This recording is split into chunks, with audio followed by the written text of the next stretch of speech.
നമസ്കാരം. ഏവർക്കും മന്ത്രാക്ഷരിയിലേക്ക് സ്വാഗതം. ഭഗവത്ഗീത യഥാരൂപം അധ്യായം 3 ശ്ലോകം 20. കർമ്മണൈവാഹി സംസിദ്ധി ആസ്തിദാ ജനകാദയഃ ലോകസംഗ്രഹമേവാഭി സംപശ്യൻ കർത്തുമർഹസി. എന്തെന്നാൽ ജനകാദികളായ രാജാക്കന്മാർ തങ്ങൾക്കു വിധിച്ച കർമ്മങ്ങൾ മാത്രം അനുഷ്ഠിച്ച് പരിപൂർണതയിലെത്തിച്ചേർന്നു. അതിനാൽ സാമാന്യ ജനങ്ങളെ പഠിപ്പിക്കുന്നതിനായി നീ കർമ്മം ചെയ്യേണ്ടിയിരിക്കുന്നു. ജനകനെ പോലെയുള്ള രാജാക്കന്മാർക്ക് ആത്മസാക്ഷാത്കാരം ലഭിച്ചിരിക്കുന്നു. തന്മൂലം അവർക്ക് വൈദിക വിധി പ്രകാരമുള്ള അനുഷ്ഠാനങ്ങളുടെ ആവശ്യമില്ലായിരുന്നു. എന്നിട്ടും സാമാന്യ ജനങ്ങൾക്ക് മാതൃക കാണിക്കുവാൻ വേണ്ടി വിധിവിഹിതങ്ങളായ അനുഷ്ഠാനങ്ങളെല്ലാം അവർ ചെയ്തു പോന്നു. സീതാദേവിയുടെ പിതാവും ശ്രീരാമന്റെ ശ്വശുരനുമായിരുന്നു ജനകൻ. മഹാനായ ഒരു ഭഗവത് ഭക്തനായിരുന്നതുകൊണ്ട് അദ്ദേഹം അതീന്ദ്രിയ പ്രജ്ഞനായിരുന്നു. എങ്കിലും മിഥിലയിലെ രാജാവെന്ന നിലയ്ക്ക് അദ്ദേഹത്തിന് നിയത കർമ്മങ്ങൾ എങ്ങനെ ചെയ്യണമെന്ന് പ്രജകളെ പഠിപ്പിക്കേണ്ടിയിരുന്നു.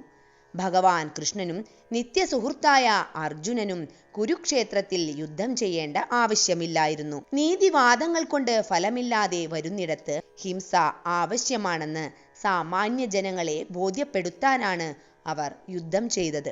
കുരുക്ഷേത്രത്തിലെ യുദ്ധത്തിനു മുൻപും അതൊഴിവാക്കാനായി എല്ലാ പരിശ്രമങ്ങളും നടന്നു.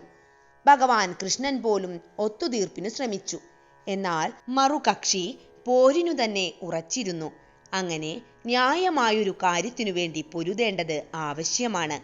കൃഷ്ണാവബോധം സിദ്ധിച്ച ഒരാൾക്ക് ലൗകിക കാര്യങ്ങളിൽ താല്പര്യമുണ്ടായിരുന്നില്ലെന്ന് വരാം.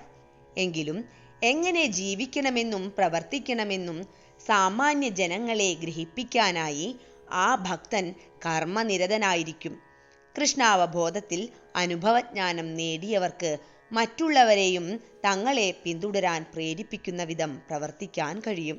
ശ്ലോകം 21. യദ്യദാചരതി ശ്രേഷ്ഠ തത്തദേവേതരോ ജനഃ സ യത് പ്രമാണം കുരുതേ ലോകസ്തദനുവർത്തതേ. ഒരു ശ്രേഷ്ഠനായ നേതാവ് എന്തുതന്നെ ചെയ്താലും സാധാരണ ജനങ്ങൾ അദ്ദേഹത്തെ അനുകരിക്കുന്നു. മാതൃകാപരങ്ങളായ പ്രവൃത്തികളിൽ അദ്ദേഹം സ്വീകരിക്കുന്ന മാനദണ്ഡങ്ങളെ ലോകമൊട്ടാകെ ആദരിക്കുന്നു. പ്രായോഗികമായി നല്ല പ്രവൃത്തികളാൽ സമൂഹത്തെ ഉദ്ബുദ്ധമാക്കാൻ കഴിവുള്ള ഒരു നേതാവിനെയാണ് പൊതുജനങ്ങൾക്ക് ആവശ്യം. അത്തരം നേതാക്കൾക്ക് തങ്ങളെ ആശ്രയിക്കുന്നവരോട് വലിയ ഉത്തരവാദിത്തമുണ്ട്.